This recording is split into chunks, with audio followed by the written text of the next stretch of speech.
What I want to look at right now is water. What type of water should we be drinking, and when should we be drinking it, and why should we be drinking water? A man said to me, "Everyone tells me to drink water, you told me why." So let me tell you why. So let's have a look at water loss in a day. So from the kidneys, now please bear with me here because I'm an Australian, so I'm going to say litre, but I think you realise in the US a quart is the same as the litre.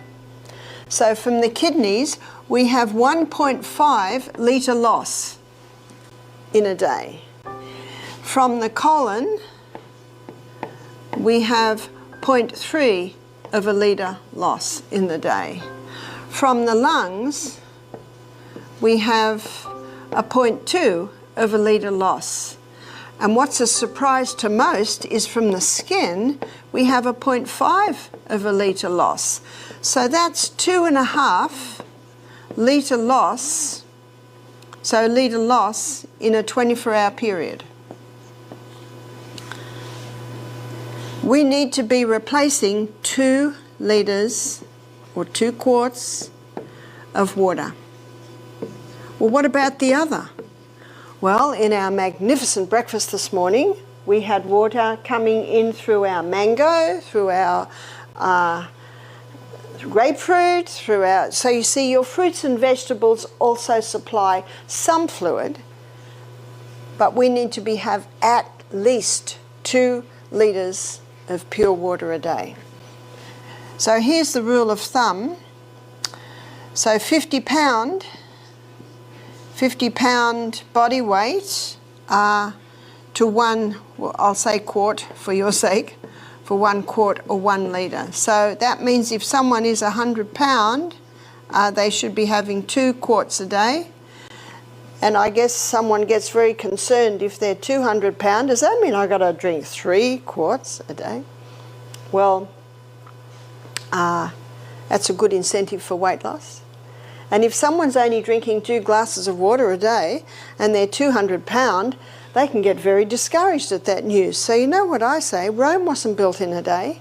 You just start little by little by little to drink more. But it's a good rule of thumb for children because children need water. And you watch, a child gets up in the morning, runs around and plays for a while, sit down for breakfast. What's the first thing they want to do straight after breakfast? Water. Because they sat to eat dehydrated. Same with the adults. How many adults get up in the morning, first thing they have is, say, orange juice and a cup of coffee. Isn't that the traditional breakfast fluids? And what are they doing when they have their orange juice and their cup of coffee? They're thirsty, they're trying to hydrate, but neither will hydrate them. How clean would your body be if you washed it in orange juice?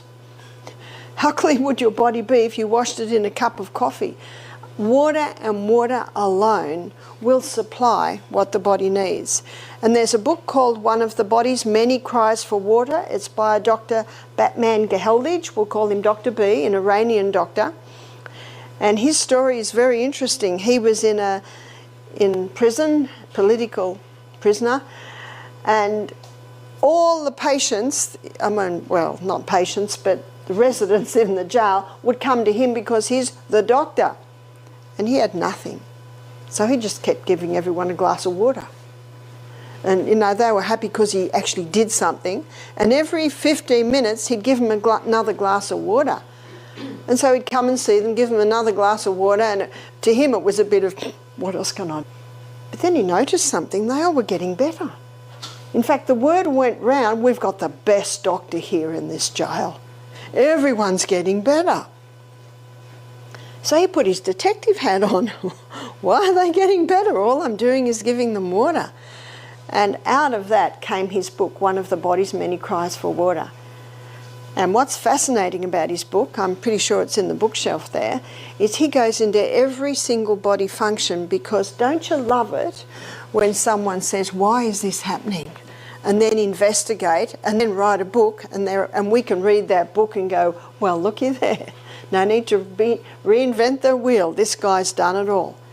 And what he found was the first place that water is lost is the stomach. Because lining our stomach, we have a thick mucosa lining, and in that thick mucosa lining is sodium bicarbonate. And that sodium bicarbonate is in the stomach lining, so that if any stomach acid tries to go through, it's immediately negated or neutralised, so that the hydrochloric acid doesn't eat out our stomach. But one of the first places that water is taken from in dehydration is the lining of the stomach. And so when someone is dehydrated, they can have a very thin stomach lining. And when there's a very thin stomach lining, there's no sodium bicarbonate in there, and so the stomach acid can easily start to eat its way through. And then because there's damage, our body's own microorganisms change roles and become the clean-up team. Remember Monday, where we looked at the cycle of life? And they change roles and become the clean-up team. Remember what its name is? Bacteria. And they've given them a name in the stomach. It's called Helicobacter. You've heard of it? Yes. Helicobacter pylori. Helicobacter pylori is blamed for stomach ulcers. Students, what's the cause of stomach ulcers? Well, the number one. It's actually dehydration. And Dr. B claimed that at the writing of his book to have cured 3,000 cases of stomach ulcer with water alone. Because the first place that the water is taken from is the lining of the stomach, and the first place it goes to is the lining of the stomach. So a glass of water half an hour before the meal, the first thing it'll do is it'll thicken that mucosa lining on the stomach.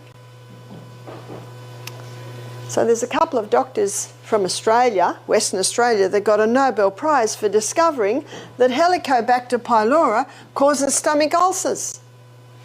They were even putting Helicobacter pylori into someone's stomach and, yeah, stomach ulcer. But you know what my question is? Well, were they dehydrated? How much water were they drinking? Are they coffee drinkers? We had a pathologist attend our program. He said, we did studies on coffee and we found it took 5 glasses of water to make up for the dehydrating agents in 1 cup of coffee. Now, when you look at that, I think you'd agree with me, the nation's dehydrated. And Dr. B's book, One of the Body's Many Cries for Water, it actually explains why all of these ailments are happening. The other title to his book is, he's not sick, he's thirsty. The other title to his book is, subtitle, Don't Treat Thirst with Medications.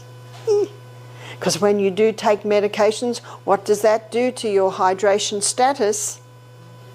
Lessens it even more. I know as a psychiatric nurse, you'd be talking to the patients and you can tell their mouth is dry by the way they're talking. So what do? Oh, Coke, coffee. Is that helping? Not at all. In fact, it's contributing to the fact that they're still in the psychiatric hospital, because our brain is 85% water. From the neck down, we're 75% water. Our brain is a hydroelectric system. No hydro, no electricity. A person can actually develop negative thought patterns in a dehydrated brain. And most people know that their headache possibly is due to dehydration. My husband rang me one day, 3 o'clock in the afternoon. He was driving. He said, I don't know what's the matter with me. I've got a migraine. I can hardly drive. So you know what my first question always is? How much water have you drank? And he went, oh dear. He said, I haven't drank any water since I woke up this morning. So he woke up in the morning and had water. He had breakfast. Must have got busy, had lunch, and now we are 3 in the afternoon. He is chronically dehydrated. So I said to him, just don't drink a whole glass of water. Please just have half a glass of water. A few minutes later, another half glass of water. A few minutes later,